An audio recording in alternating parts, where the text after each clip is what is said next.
Jim, this overnight coating of snow is making for some difficult driving conditions here in Mercer County. The East Palestine mayor's race is nonpartisan, but incumbent Mayor Trent Conaway and challenger Misty Allison say they're both Republicans. Jim, you've told us in the past that many in the union didn't think you'd ever go on strike or be on strike for this long. How surprised are you that this is still going on? A landlord can raise rent by any amount after the term of a lease has expired.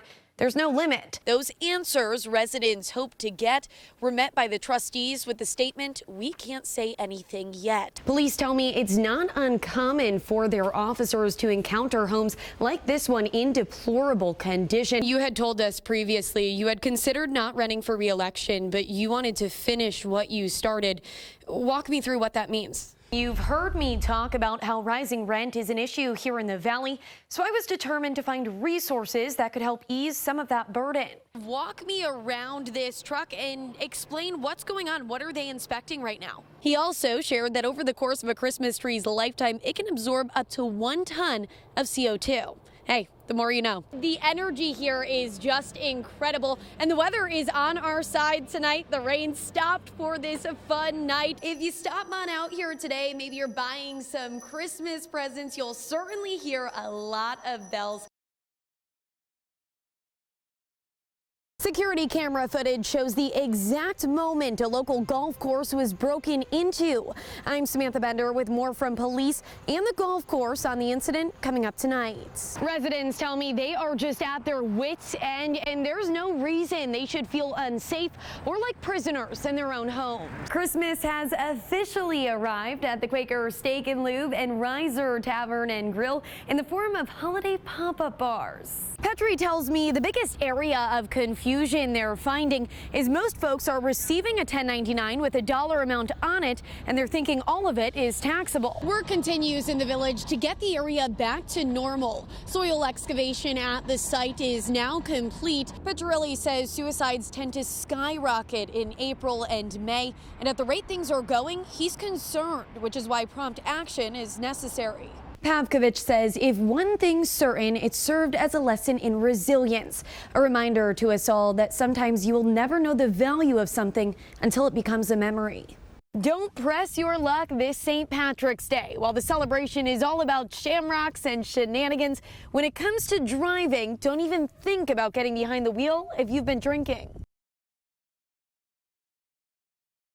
Good morning and thank you for waking up with us. I'm Samantha Bender. Good morning and thank you for waking up with us. Merry Christmas Eve to all who celebrate. I'm Samantha Bender. Good afternoon. I'm Samantha Bender in for Anna Marsick. Less than a week until the official start of spring, and boy, is it feeling like it. Grab those sunglasses. We're looking at a beautiful Wednesday. Today could be even warmer than yesterday. Definitely gloomy, definitely windy. I had to run a brush through my hair before the show tonight. Wind still blowing strong. I know it is. It's starting to feel a bit like fall, but can we expect some warmer temperatures later on today? A year after the train derailment, the president wasted no time calling out the company responsible for it. What moved me the most was her first concern when she heard the news was, I can't die because I have to be there for my 3 kids. An arrest was made in connection to a Boardman homicide from the beginning of the year. New at noon, yet another disturbing case of animal hoarding, this time in Camel. It started as a part of a child abuse investigation. YSU's Dana School of Music faculty, alumni, and students were quite active over social media this weekend after word got out that the university intends to shut down several of its majors. The university tonight making it clear that it is not shutting down the Dana School of Music, but it will undergo an immediate reorganization.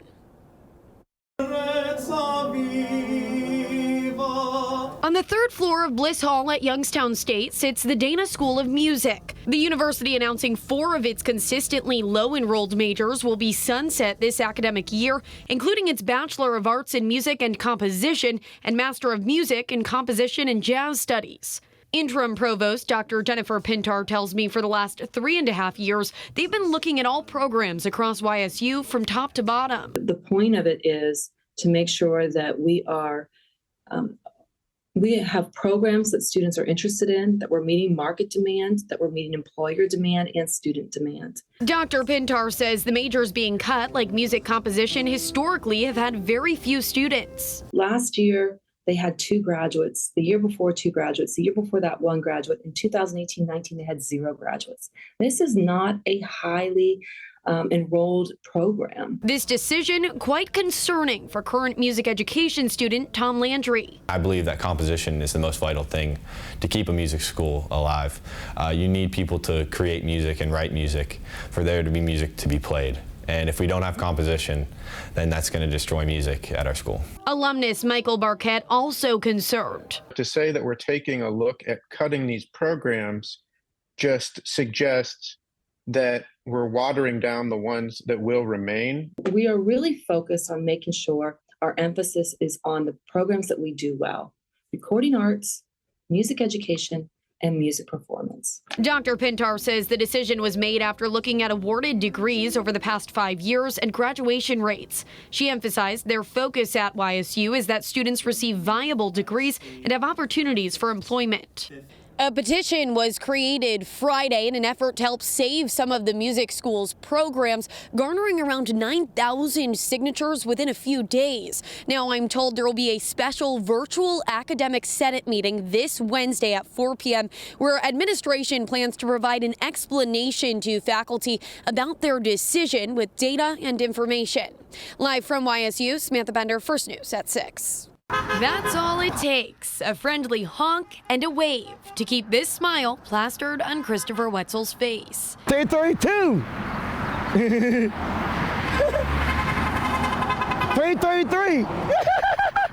Waving at cars and getting them to honk back is a job Christopher takes very seriously, keeping track of each honk he gets. The most I ever got was 1,800. If you drive down Route 46 in the afternoon, chances are you'll find him. At 3 p.m. every day, he sets up shop at the foot of his yard with his wagon, chair, umbrella, and sign. He's been doing it for years, but his level of enthusiasm never wavers. How does it make you feel when you hear all these people honking their horns at you? Happy? Christopher first started waving at trucks at the truck stop with his mother Gloria as a young child. In the 90s, Earl Evans would drive trucks out west, and when he'd get on the turnpike, he'd see Christopher. He had a tree he sat under, and people would leave stuff under his tree at night when they came by, drivers, and then he'd leave stuff out for them, and so he had such a network of people up there. And he still does. That's where this sign came from. After his mother Gloria passed away, he's keeping that tradition alive. Earl took Chris in, and they've been living together ever since. He tells me all the time, that's what makes me happy. That's what makes me happy, is being out there with my people. People have even changed their route home from work just so they can get their daily dose of Christopher. There was one guy that came, he said, you know, I used to go home Route 11, and he said, I heard about him, so now I get off and go down 46 just so I can blow the horn at him. Huggable, lovable. Lovable, huggable. And that he is. Reporting for WKBN 27 First News, I'm Samantha Bender. If you ask George Levendis, enough is enough. The Camel City Council president says the former sheet and tube company homes are beyond repair. The roofs are caving in. They're all filled with asbestos. There's a serious drug problem. Though if you ask Timothy Sokoloff, who owns about 10 units on Chambers Street, he agreed with the initial demolition. But what remains is not in that case. What remains is fixable, usable, savable. As a matter of fact, I've been living in my apartment for 16 years, and now they want to tear it down. Levendis argues Sokoloff has had over 16 years to get the properties in order. He's had ample time to get these properties in livable condition. They're not even inhabitable, let alone livable. The city is partnering with the Mahoning County Land Bank to clean up the area and tear the houses down.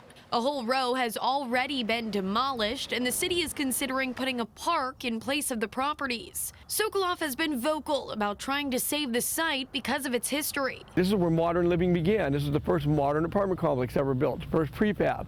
When people were coming over from Europe, from Ellis Island, this was the new hope. This was the new way. I understand the historic value of some of these properties. Saving some of them is doable, but the majority need to come down, and we're going to lose that round of money, but the city's still going to move forward with them demolishing them with city money. Levendis says realistically about 3 units total could potentially be saved. Meantime, Sokoloff is planning to file an appeal of the demolition with the city. In Camel, Samantha Bender, WKBN 27 First News.